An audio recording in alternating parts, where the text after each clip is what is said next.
Yo, what's good, guys? This is going to be a huge video to show you every single glitch slash crazy OP method to catch Jetragon. In case one of these aren't working for you, you have many options on how to easily get the best pal in the game. Alright guys, so I've made tons of glitch videos slash method videos on how to catch Jetragon. So I'm going to show you a compilation of every single way on how to easily catch him here. So you guys will have no excuse and you can easily get Jetragon. And this is obviously going to be really worth it. However, let it be noted, guys, you can't get his saddle until level 50, so he'll just be a really strong pal before then, but he'll still help you rank up really quick, so it's still worth to try this if you're level like 30 or somewhere below there. Now, one more thing before I start showing you guys how to actually catch him, you're going to want to go ahead and get some Vixies at your base. If you want to do this, they drop pal spheres, and one little secret about them that not a lot of people know is that if you condense them all the way up until 4 stars, they actually drop the red hyperspheres, which will help you a lot into doing this. So if you're a lower level, maybe you invest some time into getting a Vixie farm going, because he will give you all the pal spheres you need and even some really good ones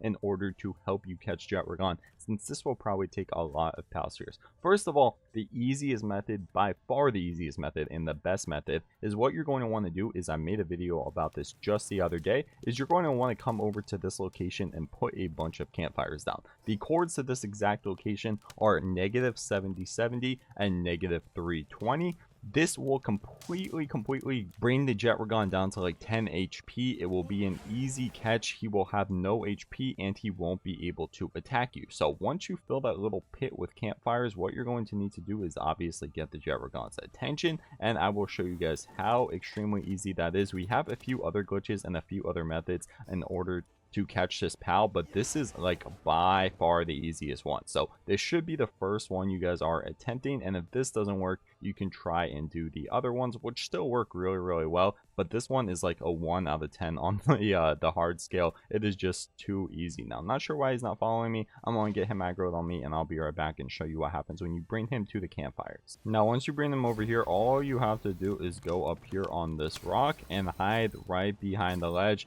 and you guys will see he will just fall down and will get hurt by the fire over and over again, and he's just going to be completely glitched here. Now, one thing you're going to want to do is, usually he can't attack if he goes a little bit lower. Right there, I think he finally got stuck to where he can't attack. What you're going to need to do is you want to make sure you damage him every once in a while, and you want to make sure that you actually run around, or else he's going to despawn and he's going to go back over there, which is obviously not what we want. Now, usually he gets a little bit deeper, just like that. There we go, and he actually won't be able to attack us right here, and he won't be able to do anything. He'll just lose health very quickly due to the campfires, and we can just sit here. We can attack him if we want to make it even faster. We can try throwing pal spheres at him once he gets lower, but he'll be completely useless over here. Now, one thing I do want to make sure to mention is make sure you tag him at least once with a weapon like I did, or else if he dies, you won't get the XP, since it counts as the campfire killing him, not you. You want to make sure you at least tag him one time, so if he dies by accident, at the very least you get the XP and the items, because you don't want to sit here and get nothing out of this. Now,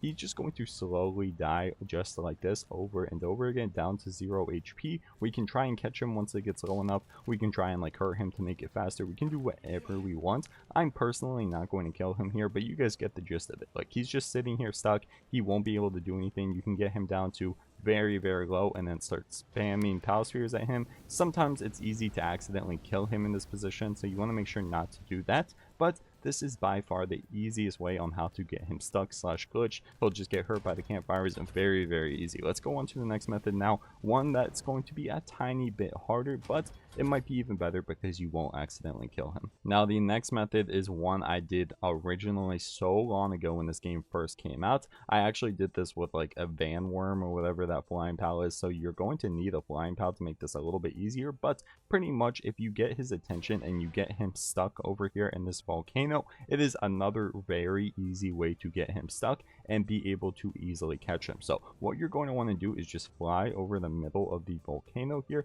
and let him come over to you. It might take him a little bit, but eventually he will fly right over the little volcano hole, and it will be extremely easy to kill him. I think I did it with a bow and arrow my first time. So you can definitely do this if you're a low level. You just need to make sure you have enough pal spheres to be able to catch him easily. So you just want to dodge all of his attacks. You want to try and get him in the volcano, which is a little bit hard, but once you get him in and it'll be a lot easier. Oh, there we go. Looks like we finally got him in the volcano. You're just going to want to get out of your pal and just find one of these rocks to take cover in. Preferably don't get hit with a fireball, but as you guys will see, he will become completely glitched inside this volcano. You can hit him with a bow and arrow, you can hit him with a gun. It's actually kind of hard to hit him, but you want to make sure you don't push him out like I just accidentally did, or he will be able to attack you. But you can just find a new spot and run around this volcano, and eventually you'll get him completely stuck just like I did. It's kind of hard to hit him with the guns I have. It's a lot easier with a bow and arrow, ironically, even though it's a super low level weapon.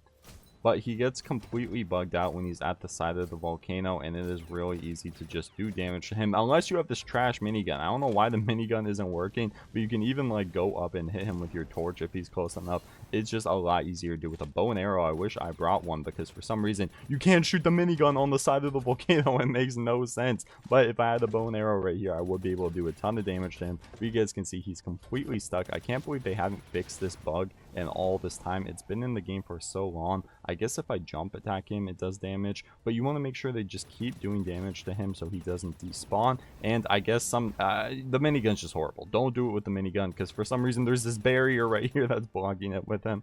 But you guys can see he'll get completely stuck, and he won't be able to attack. And if you have a sphere or like a bow and arrow or anything, you can just whittle him down little by little, even if you're a low level, and he shouldn't attack you as much. I feel like the minigun's pushing him out of his glitch spots, but this is what you guys can see when he's completely stuck. Now, I guess the next method is going to be better than this. This one doesn't work as well as it did in the beginning of the game when it came out like a year ago, but this is pretty much the gist of it. You guys can see how he's completely stuck right there, and you have to make sure to keep moving or keep hitting him and not just sit here and look at him like I was doing, or else he will despawn. Now let's get on to the next method that is definitely a lot better, and one method that I've made a huge video on. Before we do that, I do want to mention there is one way where you can get him to fall off this cliff. I believe that has been patched, so I'm not going to attempt to do it in this video or like even mention it too much beyond this. There is some way to do it, I think, still, but it's definitely a lot harder than these other methods, and it's not even worth doing it. But unless you guys haven't seen that, or if you're looking at videos from like a year ago, you used to be able to bait the Jetragon off the edge and he'd fall all the way down here and he'd go down to like 1 HP and you could easily catch him. The developers have fixed that, or they've made it a lot harder to do, so that is not really a viable method, but all of these other methods are much easier to do. So for the next method, what we're going to need to do is we're going to bring him near a very special tree. I made a full video on this method too, because it is just crazy OP. This tree right here. We're going to get him over to this tree right here, and we're going to be able to easily trap him in that tree and easily be able to catch him or kill him, whichever one you guys want to do. And it is just way easier than the volcano method. It's not as easy as the campfire method, but it's a little bit better because you won't accidentally kill him. So just get him over here. You're also going to make sure you have a little bit of wood in order to build a wooden defensive wall, because this is actually what traps him. We're going to want to get him on this side of the tree right here, and then we're just going to want to place a wall so he gets completely stuck. Sometimes he will escape like that. Don't even worry about it. All you have to do is just wrap around this thing until he gets stuck in the tree. And I actually put the wall on the wrong side. You're going to want to put the wall on this side of the tree, my bad, just like that. And then you can just lure him around this tree and this wall until he eventually gets stuck, which he will, because this tree is extremely glitchy. There we go. We got him to run into the tree just like that. It's super easy. You can just sit here and attack him now, and he's going to be completely glitched. This one is my favorite out of the 3 different methods, just because he won't be able to accidentally die. He will sometimes get out of the tree every once in a while, but once you get him stuck in here, he's pretty much stuck in here for as long as you want him to be. So you can just whittle him down little by little. Like, imagine if I was level 10 and had a bow right now. Of course it would take forever, but if like you and a friend came and did this, like, you can just attack him this entire time, and then once he gets super low, you can just easily catch him. So he usually won't escape if you just sit in the same spot and hit him, and he is completely glitched in this spot. The other two, every once in a while, like, he runs out and he gets unglitched, but in this spot he is just stuck here. This one is my favorite, and one I actually accidentally found myself. I don't know if people have done this before, but very easy to do. You just get him stuck, and then when he's low, you can just sit here and attempt to capture him. It's still going to be pretty hard, but you know, way easier than it would be normally. And you can just spam balls at him. He will escape if you try and catch him and fail, but other than that, it is just so easy. So that is 3 extremely easy methods on how to catch him. Like I said, there used to be a way where you get him off the cliff. That doesn't really work anymore. So if I was you guys, I would try to do one of these glitches, and they should work most of the time. Now there is some other methods like the viewing cage method and stuff like that, which the developers kind of have caught on to, and they kind of made it harder to do. So I would use any of these 3 glitches if I was trying to catch Jetragon, because it makes it a lot easier. So you get all these different things from, like I just got on the right side of my screen, you get a ton of XP. There is the volcano method, there is the campfire method, and of course there is the tree method. The tree method is the best if you're like my level and you have a good gun to whittle him down. The volcano method is the best if you can't figure out the campfire method, and the campfire method is just overall the best if you don't accidentally kill him, because then you're going to have to wait another like 10 minutes for him to respawn. So these are all the different glitches I know in order to catch Jetragon. Let me know if you guys know any other ones. I'll make a video on it, and if you want, make sure to sub up and I'll add a furnace in my base just for you. Before we get on to the next method, guys, I have all of these furnaces at my base. I'm placing down a furnace for every single subscriber we get on Palworld. So if you guys want to add a furnace to my base permanently, we have way too many. All you have to do is sub up. I even have some growing on my mushrooms. Now let's get on to the next method.